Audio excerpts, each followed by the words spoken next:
டேய் ஜோயலே, ஏன்டா சோகமாக இருக்க? ஏன் என்னாச்சு சொல்லு.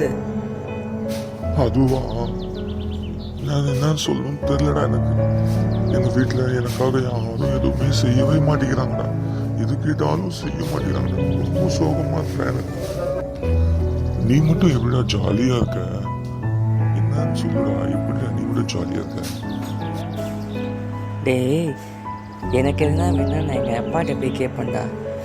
எங்கள் அப்பா நோனே சொல்ல மாட்டார். நானும் எங்க அப்பா கிட்ட தான் கேட்கிறேன், வாங்கியே தர மாட்டேங்கிறாரு.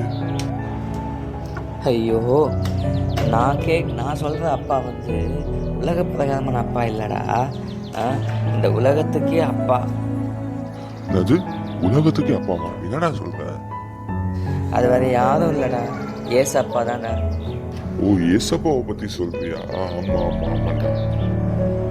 ஆமாண்டா, எங்கள் அப்பா எனக்காக எல்லாவற்றையும் செய்வார், செய்து முடிப்பார். என்னது? உங்க அப்பா உனக்காக எல்லாத்தையும் செய்வாரு, செய்து முடிப்பாரு? இது என்ன வித்தியாசமா இருக்கு? செய்வாருங்கிறது ஓகே, செய்து முடிப்பாரா? ஆமாண்டா, வசனம் இருக்குடா, சங்கீதம் 138:8. அது என்ன சொல்றதுன்னா, கர்த்தர் எனக்காக யாவையும் செய்து முடிப்பார் என்று வசனம் சொல்றா. ஓ, ஓகே ஓகேடா. அப்ப எனக்காகவும் செய்து முடிப்பாருன்னு சொல்ல வரியா? நிச்சயமாடா, எனக்காகவும் கர்த்தர் செய்து முடிச்சிருக்கிறாரா அவரு.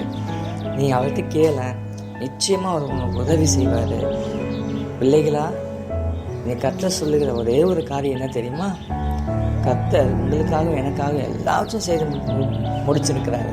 நீங்கள் எதை குறிச்சும் கவலைப்பட தேவையில்லை. ஆமென். God bless you.